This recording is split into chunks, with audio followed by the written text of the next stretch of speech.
자, 그 다음에 장기 추세 종목은 시장이 흔들려도 버티자라는 말씀을 드리도록 하겠습니다.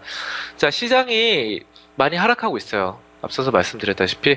자, 그런데, 종합지수, 코스피든 코스닥이건 간에 이제 크게 흔들리고 폭락이 나오던 말던 그 모든 상황에도 불구하고 장기 추세 종목은 한국이 망할 일이 아니면은 상당한 이익이 났다고 섣불리 매도를 해서는 안 됩니다.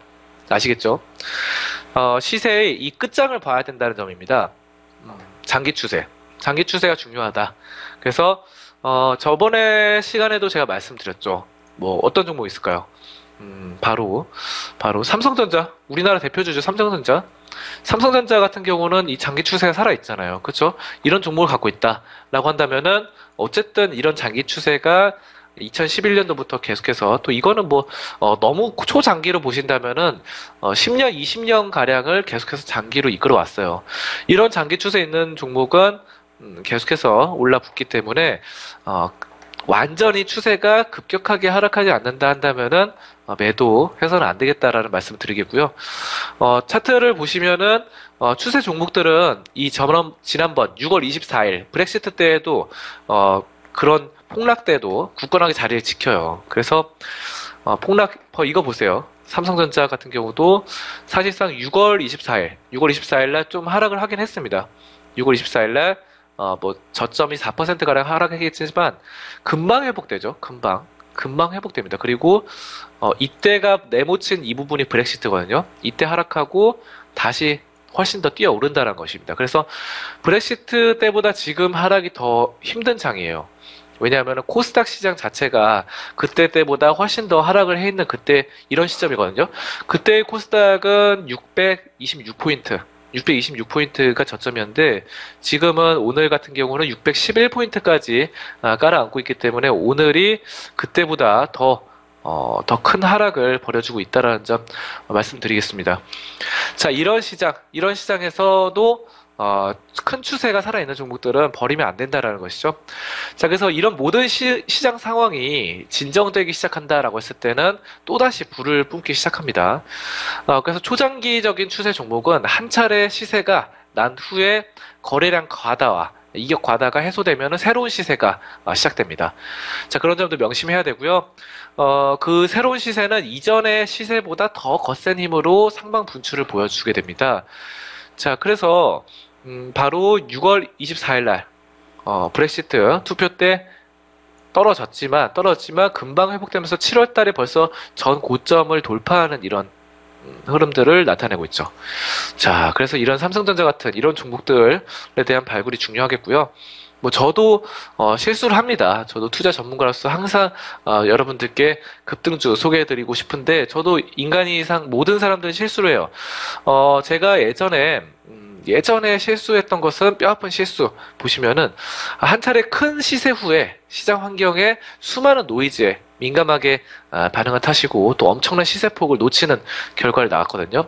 그래서 보유 종목 중에서 이 한 개의 종목에 불과하지만 그 실수로 인한 추가 수익 금액이 없다라는 점, 추가 수익 금액을 뭐 별로 없어졌다라는 점은 기회 손실이 크다는 점입니다. 자, 다시 한번 강조하는데 추세 종목은 상승 추세가 일단 시작되면은 시장 환경이 아무리 험악하고 정말 볼 것이 없다, 정말 힘들다 하더라도 끝까지 추세 종목을 보유해야 된다는 점입니다. 그래서 시장의 이 시세의 끝장을 보자라는 점이고 장기 추세 종목이 일단 상승을 시작하게 되면은 어떤 상황에서도 계속 올라간다라는 점, 그 점에 대해서 말씀드리겠습니다. 자, 이제 이 중소형주들의 시세장 거의 없었어요. 사실상 중소형 이때까지 역사상을 보면은 대형주가 중심으로 많이 올라갔습니다. 근데 작년부터 15년 만에 시작된 게 중소형주의 시장이거든요. 이런 점들, 이런 거대한 사이클을 놓쳐서는 안 되겠고요. 중소형주 시세 사이클이 1년, 2년 만에 가볍게 끝날 이런 시세가 아니라는 점입니다. 작년부터 시작됐던 게 뭐죠? 제약바이오 이런 제약바이오가 원래 몇 년 굉장히 천천히 흘러가고 볼일 없는 되게 힘든 이런 종목들이었는데 제약바이오의 아주 작은 중소형주들이 크게 뛰기 시작했죠. 이런 사이클이 단숨에 1, 2년 만에 끝나지는 않는다는 거예요. 그래서 젊은 주식들, 또 작고 강력한 주식들을 매매해야 된다라는 점에 대해서 언급을 드리고요. 자, 기관 외국인 이런 수급상에서 연속적으로 매도하고 있는 것, 이런 것들 좀 멀리 해야 되겠죠. 그리고 연기금까지 가세해서 연속적으로 팔아야 된다고, 그렇다고 해서 좀 일단 멀리 해야 되겠지만, 중소형주 같은 경우는 그렇게 겁먹을 필요 없습니다. 중소형주는 또 어떻게 보면 시가총액 5천억 이하인 종목들은 어떻습니까? 수급보다는 추세가 더 우선해요. 그래서 5천억 이하인 종목들은 수급보다는 추세 우선하기 때문에 수급이 100% 좌우지 않는다. 하지만 좀 중대형주 같은 경우는 기관, 외국인, 뭐 연기금 이런 것들을 좀 잘 봐야 됩니다. 그래서 그런 차이점이 있다라는 점이고, 자, 메이저 세력들의 매도가 끊기면은 바로 중소형주들의 이 엄청난 시세가 뿜어져 나오리라는 것을 알아두셔야 되고요. 자, 외국인 기관 매도하면 매도할수록 중소형주 시세 사이클은 오히려 기간이 더 연장된다는 것, 이런 점도 볼 수 있습니다. 그래서 일단 소형주들 같은 경우는 외국인과 기관의 이런 수급 상황은 그렇게까지 영향을 많이 못 미칩니다. 그래서 중대형주가 바로 외국인 기관을 봐주시면 되겠고, 소형주는 그렇게까지 수급이 중요하지 않다라는 점이죠.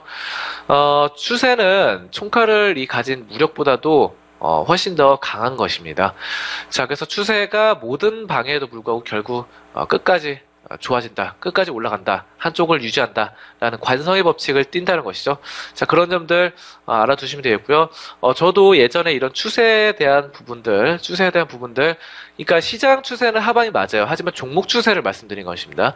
종목 추세가 상방인데 시장이 하방이다라고 했을 때 시장의 하방 추세보다는 종목 추세를 지켜야 된다는 거예요. 그래서 저도 예전에 뼈아픈 실수를 한 것이 이런 장기 상승 추세인 종목을 시장의 하방, 이것에 대해서 시장의 하방이 내려왔을 때 모두 다 팔고 큰 수익을 좀 놓쳤다는 이런 실수들이 있거든요. 자, 이런 저의 뼈아픈 실수들 다시는 반복하지 않으리라는 이 스스로의 다짐, 이런 것들 가지셔야 되고요. 여러분들도 항상 장기적인 추세가 올라서는 종목에 한해서는 끝까지 시장이 떨어질 때 놓치지 말고 가져가다가 시장이 정말 바닥을 찍었다, 뭐 이런 패턴들 있죠. 쌍바닥이라던가 아니면 역헤드앤 숄더, 뭐 삼중 바닥 이런 거 있잖아요. 이런 것들 나와서 어느 정도 바닥권에서 박스권을 쳐준다 라고 했을 때 어떻습니까? 바닥권에서 박스권을 쳐주면 어떻게 돼요? 이때 추가 매수를 통해서 추가 매수를 하면 좋겠다라는 점이죠. 네. 그래서 다가올 급등에 우리 대비하자라는 점, 큰 양봉 하나 얻을 수 있겠다라는 점